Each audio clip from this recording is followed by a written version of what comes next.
6 feet, you think? Yeah, close enough. Yeah. Hey guys, welcome back to the channel today. So today's a little bit of a special day. We've got the scrap dad, Devin, here today to explain a little bit about what he does with his local business. So awesome. Go ahead, what do you guys do? Okay, so the Scrap Daddy is basically a handyman service. I'll do a little bit of everything from dump removals to painting your bathroom, your kitchen, you know, name it, I'll do it. Yeah. I just try to be honest with my customers when they call in. Yeah. I tell them make a to-do list and we'll get it done, but I won't take a job on that I can't complete. Right. So call in with any questions you may think I can do, and I just say yes or no to them. Cool. So it's a flat rated service for everything we do, so that we can do that as well. Right. So I'll leave a link to his information in the description below, of course.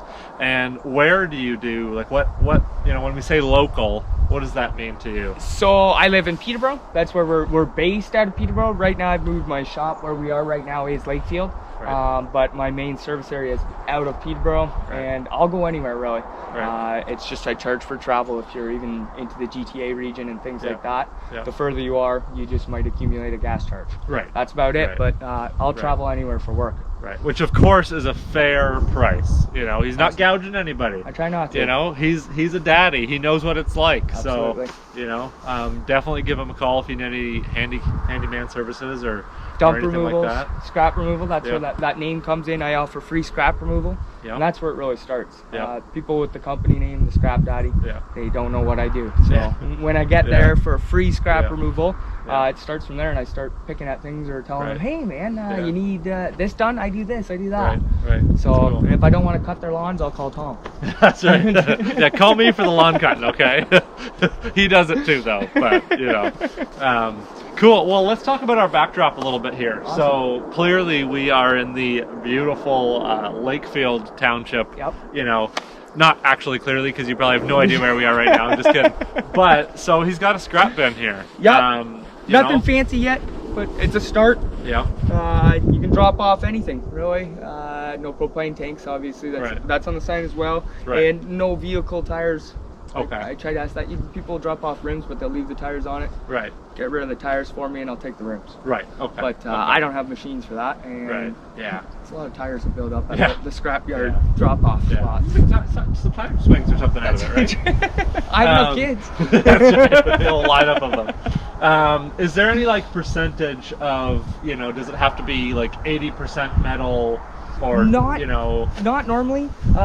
Even we got a really good mix in here. I don't know who dropped it off, but there's wires, there's lights, there's everything. Right. What I tell people is anything with a power cord, even if it's a plastic something on it. My scrap yard, I cut the cable off. What scrap goes to what piles? They sort it out really well down there. Right. Okay. So don't be afraid to drop anything off, because I'll be the one that will more or less sort it into that pot. Well, that's really good to know, because like I've dropped stuff off in a scrap bin before, and I've always wondered, like, well, you know, am I hindering this person? Am I just costing them like a dump fee, or am I helping them by giving them some metal? So when you say anything that has a power cord, you know, that's a helpful little hint to remember. Yeah. You know, definitely for me, you know. Absolutely, because most of the times that power cord's collected or are connected to something electronic. Right. And that's one known pile. They have electronic TVs, things like that. Okay, so that's good to know. Good question. Yeah, thanks. So I want to talk, you know, a little bit more, you know, maybe a little history of, you know, so like how long have you been in business? So this is 5th year as the Scrap Daddy. Cool. I started from being a pizza delivery boy when I had my first daughter, and that's where it started. I kind of noticed that it was almost getting more tips and a lot more trust when people knew I was a dad. Right. So I was standing outside in the winter handing pizza, but if they knew I was a dad, they'd let me come inside the house. It was really odd. But that's where I started playing with the name, and I showed one of the cooks the Scrap Daddy. So I just flat out told people that I'm a dad.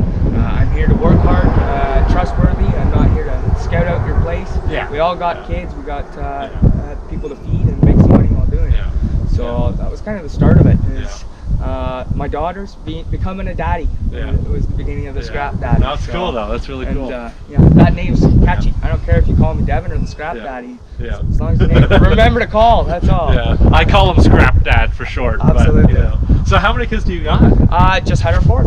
just had your fourth. Yeah. Like what? Like a week ago? 2 weeks now. Wow. Scrap baby number 4 is joined us. Wow. So, yeah. Family business. Yeah. That's right. No, that's cool. That's cool. So another question I wanted to ask too was, so you do, a whole variety of different things. You do handyman services, scrap removal, lawn cutting. You also do snow removal. Right? Yep. Are you looking for more customers for snow removal? Or are you kind of just keeping it? Always looking for more customers. Right. As the company grows, maybe one day we'll have a full-time employee to take on that to keep going. But I have a snow blower that attaches to my John Deere tractor. Yep. And then I have the muscles to push a shovel if I need to. That's right. With snow removal, the only thing I don't offer is salty and sandy. Right. So that I leave that down to the responsibility of the customer. And how do you do your snow removal? Like, do you do it a contract, or do you do it like pay as you go, or? This year was a per call basis. Okay. Just with so many children, it's hard to have been in my past years keeping to that contract and being there every time it snows. So I I had a few customers who said, Devin, come every snowfall, we'll agree, and they'll just pay. They e-transfer it. Other customers, it's up to them. They'll call me when it comes the next day. Okay, Devin, the snow's coming. Come tomorrow morning. Can you write me in on that list? Right. And I'll just go get them done that next day. Which I think is probably good too, because like there's and not that there's anything wrong with it, but there's some people that pay me this much money for the entire season, and it's just like it's a flat rate. If there's 100 snowfalls or if there's one snowfall, it's the same price. Yep. Right. Where with the way you're doing it is, it's more of a per call basis, so it kind of works best for both worlds, right? Like, yep. Yeah. And I did do the contracting the first year, and actually I've done it. The snow removal we've been doing it I think 3 years. Yeah. But with that being said, the contracts. The first year ever, I didn't even have it that Christmas was written out. So people were expecting me to show up on that Christmas. And I remember the look of anger from Hope there, trying to go out Christmas Day to shovel some snow. Going on Christmas Day. That's you got family here. That's exactly. So we've switched it up. I'm trying to be still helpful and out there as much as possible, but keeping in mind that I have those kiddies that I want to see grow up and be a part of. So that this year is why we went to the per call. I did lose a few customers. I know who you are. I saw you guys. Your driveways are clear, but no calls, right?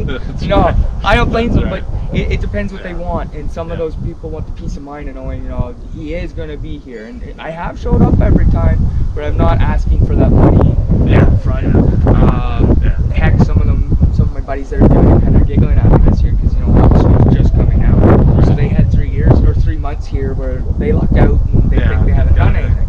So I like the per call. It's a little, I think, a little more fair on both of our budgets. The customers and mine. Yeah. No, it's good. So we're going to cut it there. We're going to be shooting a couple different videos today. I'm not sure the schedule of when they're going to be coming out, but we'll touch on a few different topics today, and we'll see you on the next video. Awesome.